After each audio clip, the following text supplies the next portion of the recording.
뉴스쇼 금요일의 코너입니다. 뉴스 속으로 훅 파고드는 시간이죠. 훅 뉴스. 오늘도 김정훈 기자 나오셨습니다. 어서 오세요, 김 기자. 네. 자, 오늘 훅 뉴스 무슨 얘기를 좀 다뤄볼까요? 다음 주 월요일이 세월호 참사가 일어난 지 4년이 되는 날입니다. 예. 이 무렵 떠오르는 과거 인터뷰가 있는데요. 기억나실까요? 들어보시죠. 예. 자로 씨가 찾아낸 세월호 침몰의 원인, 진실은 뭐라고 결론 내리신 겁니까? 제가 찾아낸 모든 정황들은 딱 하나의 결론으로 귀결됩니다.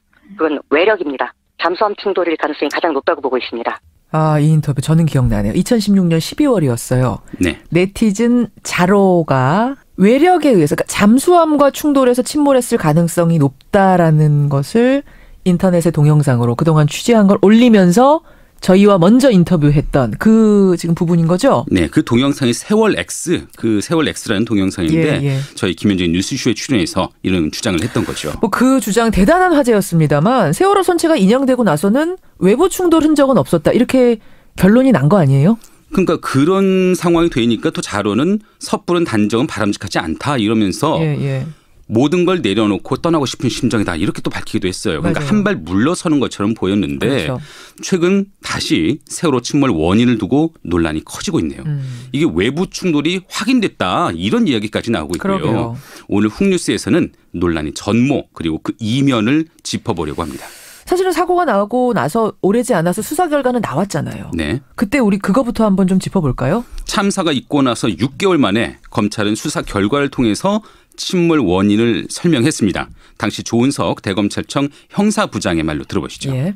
세월호는 선사 측의 무리한 증톤 및 과적으로 인해 복원성이 현저히 악화된 상태에서 운항하던 중 조타수의 조타 미숙으로 인한 대각도 변침으로 배가 자연으로 기울며 제대로 고박되지 않은 화물이 좌측으로 쏠려 복원성을 잃고 침몰하게 된 것으로 파악되었습니다. 그동안 제기됐던 다른 선박이나 암초 등과의 충돌설, 좌초설, 폭침설, 잠수함 충돌설, 국정원 개입설 등은 모두 사실 무근인 것으로 확인되었습니다. 예. 네, 그러니까 원인으로 지목된 게 크게 5가지였는데요. 그렇죠. 사고 전에 이미 세월호를 수리 증축하면서 무게가 늘고 좌우 불균형이 됐다는 게 첫 번째 원인이고요. 무리한 증축에. 네. 사고 당일에 국한에서 보면은 과적 또 평형수 부족, 화물 고박 불량 그리고 조타 미숙 등의 4가지가 원인으로 꼽혔습니다. 그렇죠. 이런 게 그러니까 종합적으로 섞이면서 침몰됐다 이거였잖아요. 맞습니다. 그런데 최근 이를 부인하는 조사 결과가 나오고 있거든요. 국회하고 또 유가족 등에 의해서 구성된 세월호 선차조사위원회가 있습니다. 있죠. 그 선조위가 올해 초에 네덜란드 해양연구소를 찾아서 실험을 해봤다고 해요. 예. 이게 25분의 1로 축소한 세월호 모형에 검찰 수사 결과로 드러난 그 조건들을 적용해서 실제 운행을 시켜봤다는 거죠. 그런데 이 상태로는 배가 급회전하거나 전복되지 않더라는 겁니다. 그러니까 수서로 밝혀진 상황을 똑같이 재현했는데 그 당시 바다 환경이며 배 상황이며 근데 배가 침몰하지 않더라? 네. 그럼 지금 유가족이나 선체조사위의 의혹은 수사가 혹시 잘못된 거 아니냐? 뭐 이런 의심을 하는 겁니까? 실험 결과를 받아든 선조위 측은 그동안 국민이 세뇌되어 왔다 이렇게까지 말을 하고 있는데요. 선조위의 권영빈 1소위원장의 말로 들어보시죠. 그러죠. 화물을 과적한다고 배가 그렇게 자빠지지 않고요. 뭐 고박 불량이라 해서 그렇게 침몰하지 않고 그다음에 배각도 좋다? 크게 돌렸다 그래서 배가 자빠지지 않아요. 국민들은 뭐 그런가 보다 하고 넘어간 거죠. 침몰 원인을 왜곡시킨 거는 심하게 말하면 국민을 세뇌한 거죠. 검찰이 국민을 세뇌한 거다? 네, 그렇게 말을 하네요. 야, 이렇게까지 얘기한 거 너무 단정적으로 얘기하는 거 아닙니까? 근데 이 점도 함께 살펴보시면 어떨까요? 어떤 겁니까? 검찰은 2014년 수사 결과를 발표하면서 선박해양 플랜트 연구소 그 연구소의 시뮬레이션 결과 역시 기소 내용에 부합했다 이렇게 밝혔거든요. 하지만 알고 보니 그때도 연구소의 실험 결과는 검찰의 수사 결과와 일치하지 않았던 것으로 드러났습니다. 그래요? 연구소 관계자의 말입니다. 세월호가 이래 내려오다가 빙도록 올라가잖아요. 근데 우리가 빙도록 올라가는 까지는 같이 안 가요. 그 궤적은 잘 못 따라가더라. 이렇게 보고서에 쓰여져 있는 거죠. 이게 무슨 말이에요? 그러니까 실험을 해보니까 궤적을 못 따라가더라 배가? 이 참사 직전 세월호가 바다 위에서 실제 운항한 항적 기록이 있거든요. 그러니까 어디를 운행해 왔다. 그렇죠. 그렇죠. 그런데 검찰이 제공한 데이터를 적용해서 시뮬레이션 실험을 해보니까 역시 그 항적대로 배가 가지 않더라는 겁니다. 그러니까 새로 밝혀진 의혹들을 종합해보자면 당시 검찰이 내린 그 침몰 원인 수사 결과는 잘못된 점이 있다 이런 얘기인 건데 근데 우리는 다 그게 맞다고 생각하고 한치의 의심도 없이 그 수사 결과대로 처벌을 착착착착 진행해온 거 아닙니까 여태. 그렇게 알고 계셨죠? 예. 근데 2015년 11월 대법원은 세월호 조타수에게 무죄를 확정하면서 조타수가 큰 각도로 변침한 게 침몰 원인으로 보기 어렵다 이렇게 밝혔습니다. 이게 뭐냐면 검찰이 원인 중 하나로 꼽은 조타 미숙이 법원에서 인정되지 않은 겁니다. 5가지 중에 일단 조타 미숙은 법원에서는 인정이 안 됐어요. 네, 예. 이런 가운데 그제 한 언론은 뭐 또 선체 스크래치 자국을 통해서 외부 충돌이 드러났다 이런 보도까지 했는데 예. 이에 대해서는 선체조사위가 섣부른 단정에 대해서 경계하고는 있네요. 들어보시죠. 명백한 오보고 스크래치나 이런 부분들은요. 예. 인양 과정 속에서 벌어진 거예요. 침몰하면서 협착된 부분들이 굉장히 많다고요. 네. 병현 경우도 굉장히 많고 자연적은 그리고 제대로 지금 보지도 못했어요. 그런 걸 확인하려면 세밀하게 점검을 해야 되는 거잖아요. 조사를 해야 되는 거잖아요. 그러니까 지금 보면요. 4년이 지나도록 세월호가 왜 침몰했는가 이 문제에 대해서는 아주 100% 명확하게 가려지지가 않는 거예요. 네네. 계속해서 새로운 논란들이 제기가 됐다가 또 아니라고 했다가 또 제기가 되고 이런 것이 반복되고 있는 거 아닙니까? 그렇죠. 세월호가 침몰하는 동안 왜 희생자들을 못 구했나?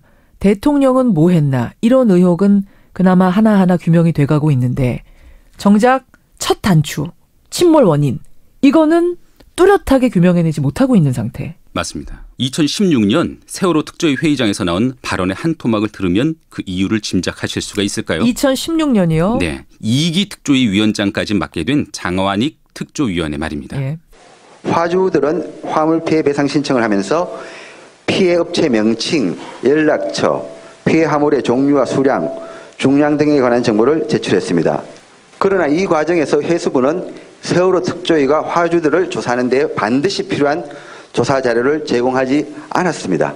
반면에 해수부는 국회의원실의 자료 제출 협조 요청에 대해서는 업체 또 개인 화주들의 실명이 그대로 담긴 자료를 제출하는 양면적 태도를 보였습니다. 이게 말이 좀 어려운데 그러니까 과적이 세월호 침몰의 중요한 원인 중에 하나였잖아요. 네. 그에 대한 자세한 정보를 해수부가 특조위, 1기 특조위에 알려주지 않았다? 근데 그 자료, 주지 못하겠다는 그 자료를 국회의원실은 툭 건네받았다는 거죠. 그런 자료까지 특조위가 건네받지 못했다는 겁니다. 그 당시에. 네. 예. 이렇게 핵심 정보조차 공유받지 못하는 상황이 있었고요. 또 침몰 원인을 찾기 위해서는 선체를 직접 조사해서 뭐 조탁이나 기계장치에 문제가 있지는 않았는지 그리고 논란이 되는 외부의 충돌 흔적이 있지는 않은지 알아봐야 하지 않겠습니까? 그래서 이걸 드러내야 원인을 밝혀낼 수 있다. 이거 아니었어요. 맞죠. 그렇죠. 그런데 어떤 논란이 있었는지 기억하실 겁니다. 대놓고 이 인양을 반대했던 목소리가 적지 않았죠. 그렇죠. 2014년 11월 저희 CBS 라디오에 출연했던 자유한국당 김진태 의원의 목소리에 이어서 정미용 전 아나운서 또 박완석 어버이연합 사무부총장의 발언을 이어서 들어보시죠.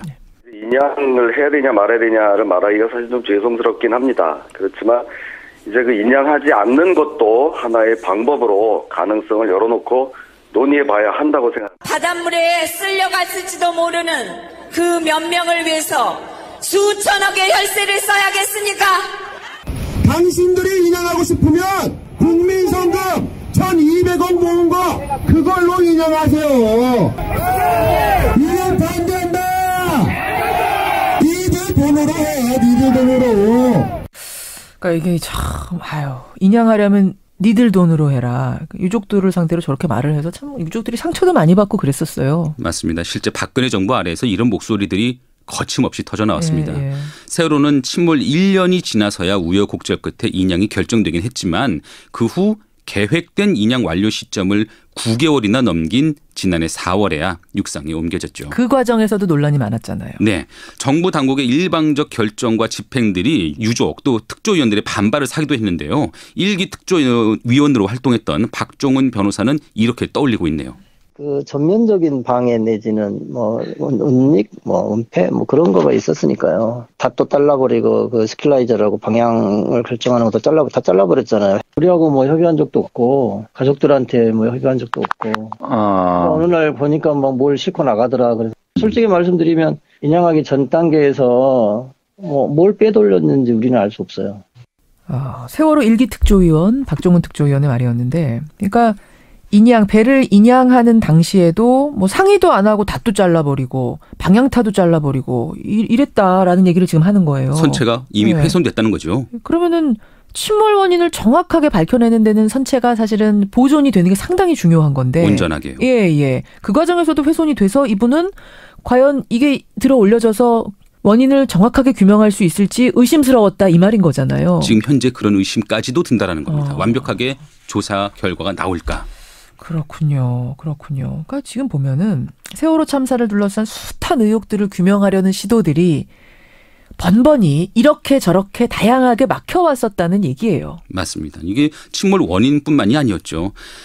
해수부에 대한 감사를 해봤더니 특조위 활동을 방해하라는 문건이 발견됐습니다. 예. 또 실제 구 여권 출신 특조위원들은 박근혜 전 대통령의 7시간 관련 수사에 항의에 일괄 사퇴하기도 했고요. 그랬었죠. 또 조윤선 전 장관이 이끌던 청와대 정무수석실 보수단체를 동원해서 세월호 유족 비난 집회를 열도록 한 사실이 드러나기도 했습니다. 그러니까 이제 와서 생각해보면 사실 침몰 원인이라는 거는 사고가 났을 그 당시에서 멀어지면 멀어질수록 더 밝히기 어려운 거 아닙니까? 그렇죠. 그러니까 그 당시에 총력을 다해서 모든 정보를 동원해서 모든 인력을 동원해서 뭔가 했었어야 되는데 이런저런 방해 작전들에 의해서 계속해서 번번이 막혀오다 보니까 침몰 원인이 지금도 또렷하게 규명이 안 되고 아직까지도 이 얘기 저 얘기가 나왔다 들어갔다 나왔다 들어갔다 이런 거 아니에요? 앞으로도 결론이 날지 모르겠습니다. 아이고 참, 예, 참 뭐 조직적인 방해가 있었던 건 아닌가라는 생각도 하게 돼요. 네, 오죽하면 침몰 원인을 왜곡시키고 국민을 세뇌해 왔다 이런 비판까지 터져 나올까요? 그러게요. 의혹을 말끔히 털어내기 위해서라도 또 침몰 원인을 가려내는 일은 필수적입니다. 물론 가장 중요한 이유도 있죠. 세월호 가족협의회 유경근 집행위원장의 말로 들어보시죠. 예. 우리 유가족, 특히 엄마 아빠의 입장에서 내 자식이 무슨 일을 겪었는지를 알아야 하는 건 당연한 것이고요. 그 원인을 철저하게 규명했을 때 비로소 그런 일들이 다시 반복되지 않을 수 있는 것이죠. 그러니까 재발 방지를 위해서라도 이 침몰 원인은 정확히 규명했으면 좋겠다 하고 가야 한다 이런 말씀인 거죠? 네. 그래야 책임 소재도 분명히 가려낼 수가 있고요. 예. 이렇게 남겨진 숙제들은 현재 운영 중인 선체조사위원회 그리고 새롭게 출범한 사회적 참사 특별조사위원회에 맡겨지게 됐습니다. 예. 사회적 참사 특조위 가운데 세월호 참사 진상규명 소위원회 그 소위원회를 맡은 문호승 위원장의 말로 들어보시죠. 이렇게 4년이 되도록 정확한 침몰 원인이 밝혀지지 않아서 저도 안타깝게 생각을 하고 2기를 운영하면서는 그 침몰 원인을 밝히기 위해서 수사권하고 기소권이 없어서 한계는 있지만 이런 국가기관과 협력해서 밝혀낸다면 많은 성과가 있을 걸로 기대를 합니다. 이것이 4월 16일 일어났던 그 사람들의 문제가 아니고 오늘 우리의 안전의 문제이고 내일 우리 아이들의 생명의 문제라는 거를 다시 한번 생각을 해보신다면 좋겠습니다. 네. 또 문호승 위원장은 세월호에 대한 국민들의 관심이 낮아지는 점에 대해서 우려를 덧붙이기도 했습니다. 4년이나 지났는데 왜 아직도 이러느냐, 왜 아직도 물건 늘어지느냐라고 하시는 분이 혹시 계실지 모르겠습니다만 답은 아까 그 위원장 말처럼 오늘 우리 안전의 문제고 내일 우리 생명의 문제다라는 걸 생각하면 이거는 4년이 지났다고 해서 이젠 그냥 가자라고 할 문제는 아니라는 그런 지적이 저는 와닿네요. 네. 관심의 끈을 놓지 말아야겠습니다. 그렇습니다. 예, 다음 주 월요일 세월호 4주기 그날을 앞두고 오늘 훅뉴스 김정훈 기자였습니다. 수고하셨습니다. 네.